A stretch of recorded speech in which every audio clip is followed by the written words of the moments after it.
Today we're going to talk about ab wheels, who they're good for, what they do, and how to use them.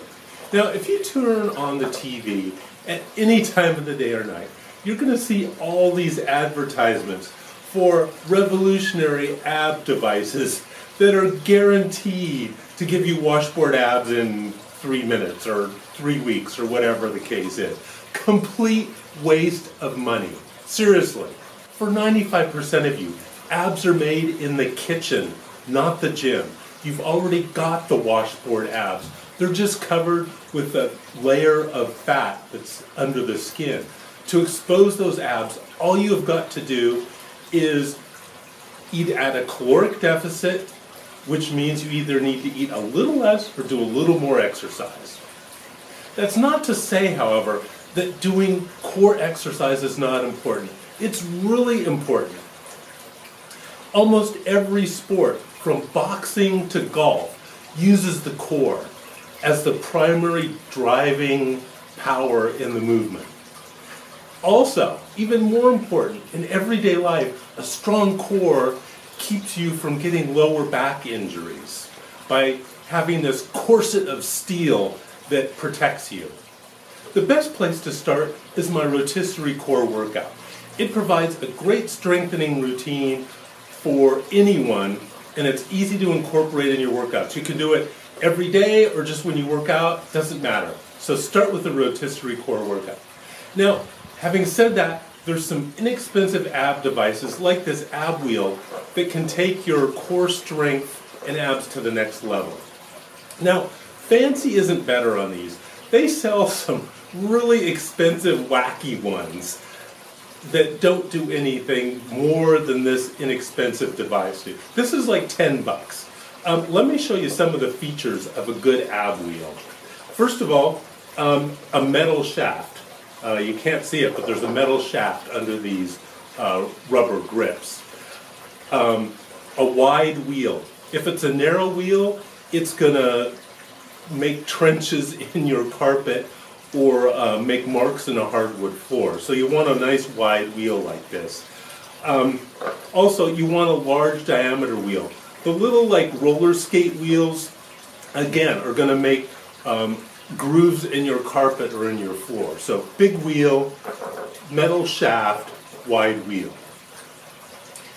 Again, don't spend more than 10 bucks on this. As a matter of fact, you can make your own. If you just use a spin lock dumbbell like this, put 2 collars back to back so that they're firm, and then use just a rotating plate. Then you grab on each hand and use this as your ab wheel. You know, don't buy stuff you don't need to. Okay, now let's talk about how to use this puppy. First of all, you see it advertised with people doing it from their toes. That's really, really difficult. I can't do that. Do it from your knees to start out with. And what we're going to do, we're going to put our knees on a really thick pillow. Not a fluffy, like down pillow like for your bed, but a really firm pillow like is on your sofa. Because we want to protect your knees. This will destroy your knees if you do it on a hard surface. So put your knees on a pillow, and then you're going to grab the shaft. A lot of these have such small grips that you're going to hurt your hands. So I would wear a pair of garden gloves. You don't need lifting gloves. Use garden gloves, seriously. Make a fashion statement. So you're going to grab this, and you're going to roll out. Now, the mistake a lot of people make is they move too many things at once. The only thing that's moving is your shoulders. Your shoulders are going up, like that. You're not moving your elbows. You're not pivoting at your hip. It's all in the shoulders. So choose a hip angle and hold it. Your arms are straight but not locked, and go out. Only go as far as you can. It takes a long time before you get to the point where you can actually go till your nose touches the ground. Don't feel you have to do that. Go as far as you can and then come back. And then try to do, at least 10 reps. And go go the right distance out so that you can only go about 10 reps. Okay, now let's talk about how to incorporate the ab wheel into your workouts. Now, I'm going to give it for beginner, intermediate, advanced. So, a beginner is someone, in my book, who can't do one pull-up. If you can't do one pull-up, then I would do my rotisserie core workout, and that's it. I would not do the ab wheel. The rotisserie core workout is all you need.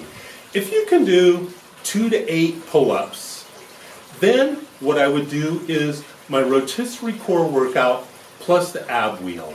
That's a great combination. And I would do that whenever you work out, do your weight workout. So that might be, 3 to 4 times a week you'll be doing a rotisserie plus the ab wheel. Now, if you're an advanced bodybuilder, someone who can do like a lot more than 8 pull-ups, then you're pretty much well beyond the rotisserie core workout. You're probably doing squats and deadlifts and have a pretty strong core, but what you're lacking at that point is the ability to do asymmetrical stuff. You have a really strong core, but not one that's going to help you twist in motions like golf or boxing, and help you in everyday life from getting injured when you do those sudden movements like that. So for an advanced person, what I would do is more things like the one-handed incline press for chest, for example. That's an incredible core workout. Windshield wipers, like TRX stair climbers, piked push-ups, things like that. So it's a little different depending on what level you are. Now let me cover again the form of the ab wheel. So don't make it any more difficult than you can handle. Start with your knees is what I recommend. Remember, the only thing moving is your shoulders. Your elbows are not rotating, your hip is not rotating. It's only your shoulders that are rotating. Go down slow as far as you can, and then go back up. You don't have to go till your nose touches the floor if you can't do that. So just go as far as you can, come back up. Nice slow motion. That's it, the ab wheel. A great little cheap device to take your abs to the next level. Bis nächste Woche, meine Freunde. Auf Wiedersehen.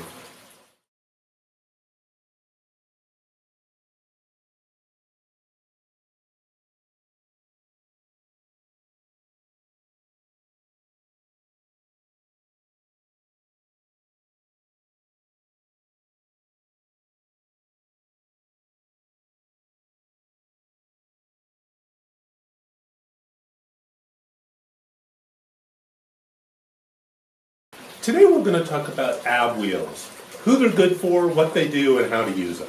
Now, if you turn on the TV at any time of the day or night, you're going to see all these advertisements for revolutionary ab devices that are guaranteed to give you washboard abs in 3 minutes or 3 weeks or whatever the case is. Complete waste of money. Seriously. For 95% of you, abs are made in the kitchen, not the gym. You've already got the washboard abs. They're just covered with a layer of fat that's under the skin. To expose those abs, all you have got to do is eat at a caloric deficit, which means you either need